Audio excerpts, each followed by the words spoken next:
Welcome, deep divers. Today we're really pulling back the curtain on something we use constantly, but maybe don't think about enough. Language itself. That's right. How does it actually work? Exactly. How does it let us do all these amazing things? Connect, argue, share ideas. Our mission today is to explore that hidden architecture. How language fundamentally builds meaning. And we've got some great guides for this new note and the architecture of language.pdf. They really lay out the core principles. Yeah, they show it's much more than just words. It's a system, a living system. Precisely. So this isn't your high school grammar lesson. We're looking at language as this dynamic resource shaping how we think and interact.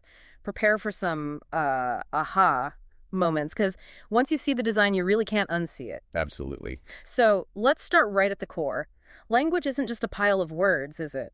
The source is stress. It's this highly organized system. A system for generating and interpreting meaning. That's key. And one of the first big ideas is this system dimension. Right. Think of language offering a menu of possibilities. System is about those choices, the patterns in what could go instead of what. It's about the available options. Okay, options, like choosing between different words. It's deeper than just vocabulary. It's about the fundamental grammatical choices the language offers.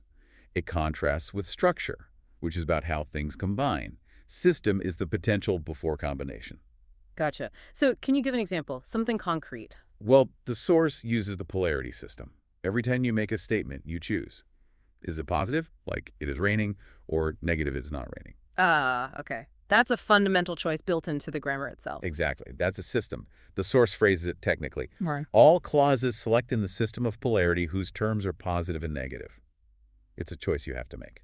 So a system is like a set of alternatives and the conditions for choosing between them. Precisely. And the relationship here is a positive clause is a kind of clause. A negative clause is another kind of clause. These choices form networks, system networks, visualizing the potential. The underlying potential. I like that. It really captures what the language can do as a resource. So how does that potential become, well, real? How does it connect to what I actually say? That's instantiation. It's the link between the system, the potential, and the text, the actual instance of language use. Okay. The source uses a great analogy. It's like weather being an instance of climate.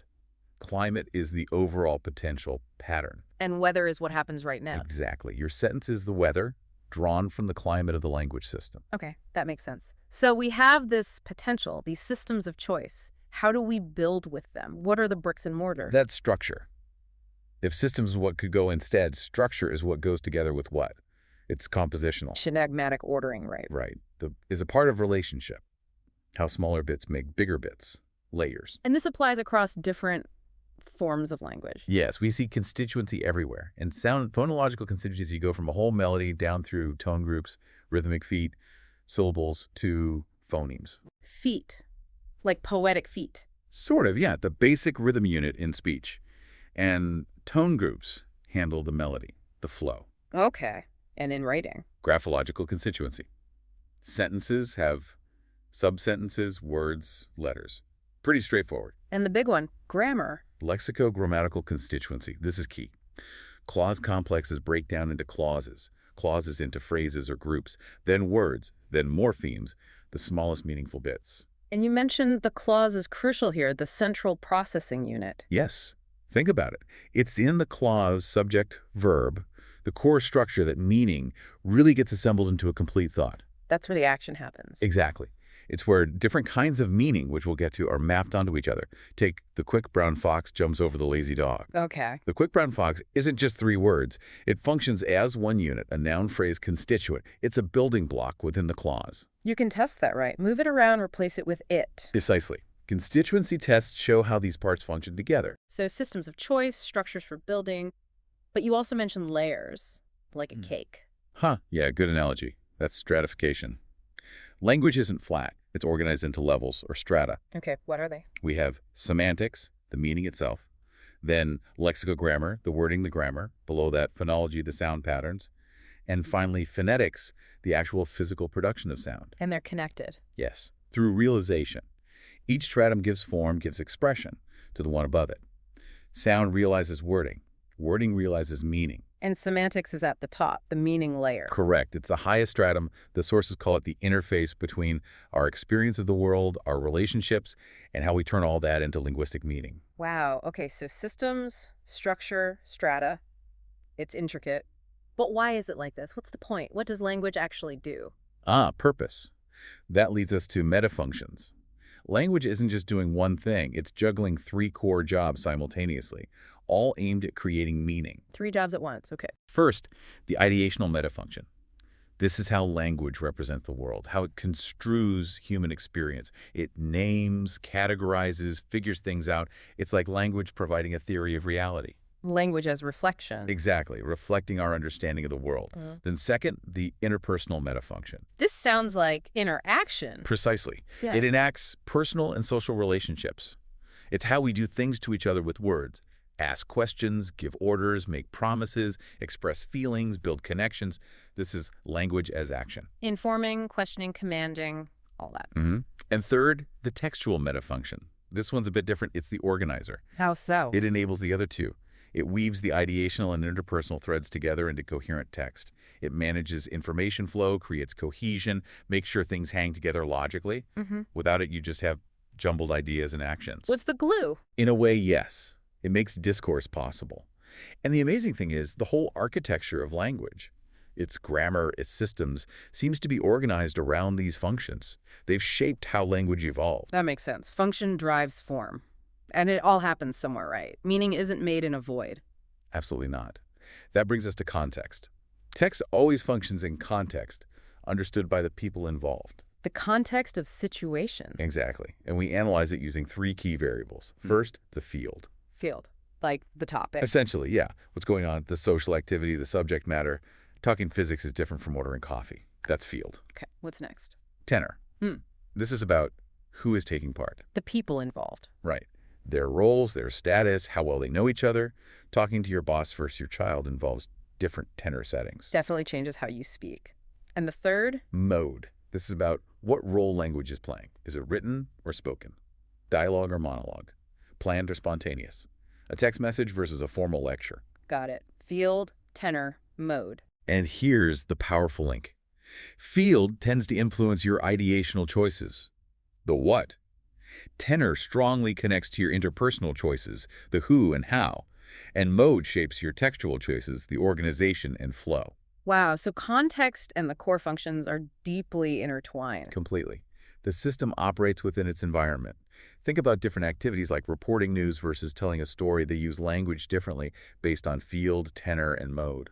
So, circling back to semantics, that top layer. Right, the interface. Wow. Transforming experience and relationships into meaning. And the basic unit there isn't the word or sentence, but the text, the whole meaningful event. And texts have depth, layers of meaning. Yes, ordered layers of semantic patterns from the overall message down to the fine details of wording. Okay. But we don't only use language to mean things, do we? What about gestures, pictures? Great point. That's language and other semiotic systems. Language works alongside other meaning-making resources. Like what? We can group them. Somatic semiotic systems use the body, gesture, facial expression, gaze, posture, even voice quality. Body language. And exosomatic systems use external media, images, architecture, music, dance, film. So how do these work together? The semiotic labor, as the source calls it, gets divided up. Sometimes language does the heavy lifting. Other times a diagram or a gesture might be more efficient or effective, depending on the context. Fascinating. Okay, so with all this incredible complexity, systems, structures, strata, functions, context, other semiotics, how on earth do linguists study it systematically? Yeah, how do you get a grip on it all? This is where the corpus becomes absolutely vital. A corpus, like a big collection of texts. Exactly. Huge, electronically searchable collections of real language. Yeah. And using them revolutionized grammar study for, well, three main reasons. Okay, what are they? First, authentic data. Corpora show us what people actually say and write, not just what grammar books claim or what people think they say, often quite different. Second, lots of spoken language. Before corpora, linguistics focused heavily on written text. Corpora capture conversations, interviews, spontaneous speech. Where language is really dynamic. Right, where speakers are actively exploring the meaning potential. And third, quantitative analysis. Numbers in grammar. Yep. Grammar isn't just rules, it's probabilistic. We can see how frequently choices are made. Like we mentioned polarity. In English, corpus data shows it's roughly 90% positive, 10% negative.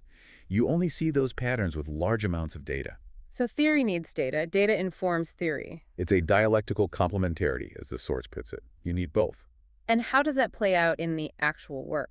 We work on three levels of abstraction. There's theory, the general account of language dimensions, relationships like we've been discussing, universal principles, Okay. then description. Applying the theory to describe one specific language, like English, mapping out its particular systems and structures. Like creating a grammar based on the theory and corpus data? Exactly. And finally, analysis. Using the theory and description to examine specific texts.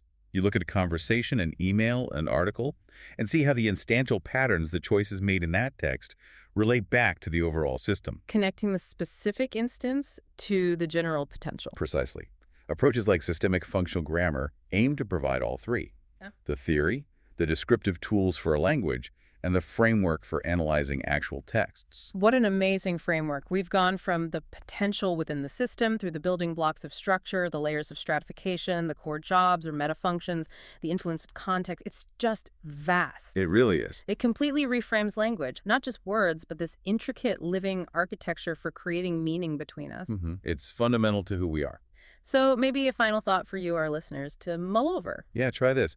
The next time you're in a conversation or reading something or even just thinking to yourself, pause for a second. Consider these hidden dimensions. The systems of choice you didn't even realize you were navigating.